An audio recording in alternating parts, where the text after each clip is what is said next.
Muito bem, nós vamos começar uma série de diálogos num formato um pouco diferente.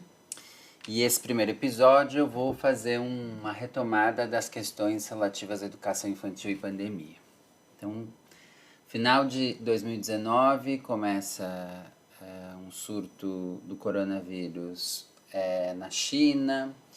E de lá para cá, quando chega no Brasil, no início de março, entre 17 e 18, boa parte das escolas, se não todas, fecham suas atividades seguindo as orientações e protocolos daquele momento mundiais, de orientações mundiais, fecham suas escolas físicas e começam uma série de situações remotas e uma discussão do que seria possível num atendimento remoto. Naquela ocasião, no março de 2020, nós imaginávamos que essa seria uma situação de poucos meses, né? Os mais otimistas achavam que eram alguns dias, talvez os mais realistas achavam que era alguns poucos meses. O que aconteceu não foi isso. Daqui nem um mês a gente completa um ano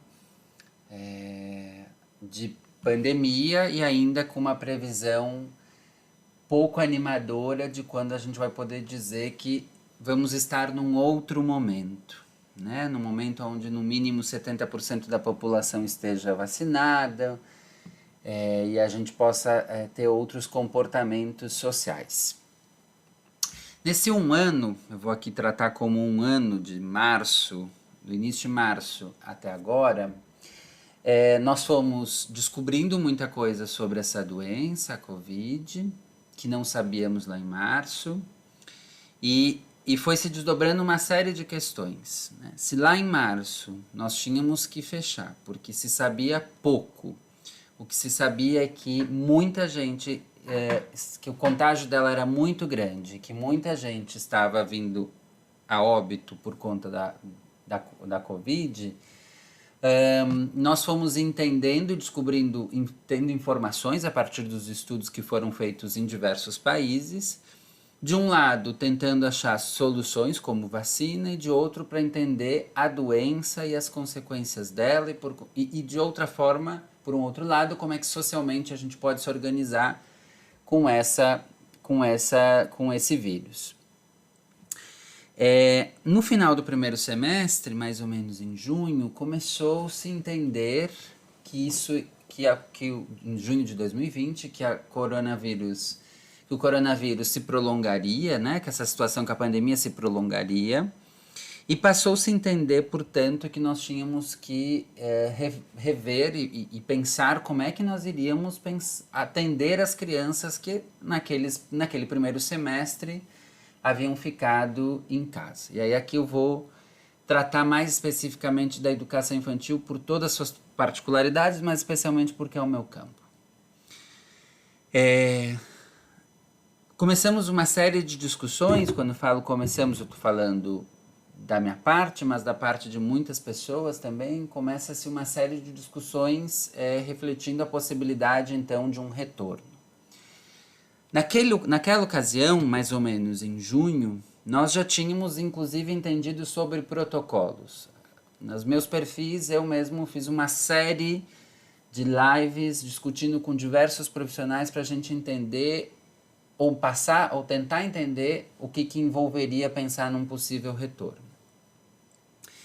E a partir daquele momento, com muitos protocolos à disposição, com mais informações à disposição, a gente começa a pensar numa discussão. Que, de um lado, o setor privado se mobilizou, pressionou e conseguiu, na metade do segundo semestre, iniciar um retorno. Enquanto a maioria das escolas públicas permaneceram fechadas e estão fechadas até hoje. Algumas teriam a previsão de iniciar agora nas próximas semanas. O que a gente entendeu e por que eu estou fazendo esse primeiro episódio para fazer essa retomada? Nos demais episódios vou discutir outros pontos. Nós fomos entendendo que naquele momento inicial nós precisávamos parar para nos organizar socialmente para lidar com o vírus E quando a gente entendeu que esse vírus se prolongaria, nós passamos a entender, a se questionar e a pensar, a ter que pensar o como nós íamos nos mobilizar para reduzir danos e para poder, portanto, passar a retornar ao atendimento com as crianças, obviamente diferente, com protocolos, com determinados protocolos, com algumas mudanças na forma como a educação infantil já vinha sendo organizada, mas nós tínhamos começado esse movimento, que foi muito importante, para pensar esse atendimento.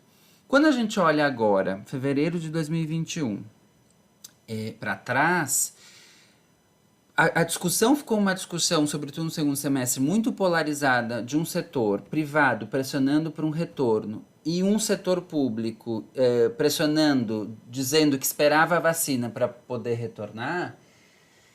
E a gente, com pautas, eu já falei isso em outras ocasiões, mas aqui eu quero insistir, com pautas um pouco equivocadas, não se discutiu a pressão, ou não se fez a discussão suficiente, a pressão para as mantenedoras, públicas ou privadas, em relação à organização para um retorno seguro. Porque o argumento de esperar as vacinas, ele é um argumento desde aquela época e agora a gente sabe mais ainda, mesmo que a vacina já esteja sendo aplicada, ele é algo a longuíssimo prazo. Nós já sabemos, e aí há diversas matérias em relação a isso, e páginas e perfis, eu recomendo vocês muito a seguir a página de um pediatra chamado Daniel Becker, que para as crianças nós temos, o risco é muito menor, inclusive o que se achava antes que ela era um grande vetor de transmissão já se questiona hoje a respeito disso. Por um outro lado, a gente sabe do adoecimento das crianças que não estão tendo que não estão encontrando seus amigos, que não estão na escola. E também descobrimos, pelas experiências das escolas que retornaram, que os casos de contágio ou de surto dentro das escolas foram muito pontuais em escolas que não se estruturaram suficientemente bem, né? Portanto, a gente foi entendendo que é possível pensar um retorno para a educação infantil seguro, num atendimento que não necessariamente é escalonado, um dia sim, um dia não, porque isso não é um tipo de atendimento viável para a educação infantil, mas outras alternativas de atendimento, como possibilidade para começar a pensar num retorno que é seguro às crianças, é seguro aos profissionais, é seguro aos familiares dos profissionais e das crianças, e mais ainda, que é possível a gente viabilizar isso com um investimento relativamente pequeno, num sentido de que não é uma transformação arquitetônica necessária, mas é um tipo de organização e treinamento interno da equipe que pode mobilizar diferentes formas dessa escola se organizar, que nós vamos falar mais nos próximos episódios, e que viabiliza essa possibilidade das crianças estarem num ambiente que é tranquilo, que é seguro, que é favorável para ela, que favorece o seu desenvolvimento, que acolhe, que é importante para ela como sujeito, né? Eu estou acabando meu tempo e nesse último minuto eu quero chamar a atenção de que ao retomar isso eu quero retomar uma fala que eu fiz lá em março do ano passado. Com a Covid, nós vamos descobrindo o movimento a partir da própria dança. A cada passagem de tempo, nós fomos conhecendo mais e compreendendo melhor a respeito da doença, o que vem exigindo mudanças distintas no comportamento e nas organizações sociais. No Rio Grande do Sul, nós somos informados de que boa parte, 11 regiões do Rio Grande do Sul estão em bandeira preta e que novamente não vão abrir as escolas. Será que essa é a solução? Será que a escola não é um serviço essencial?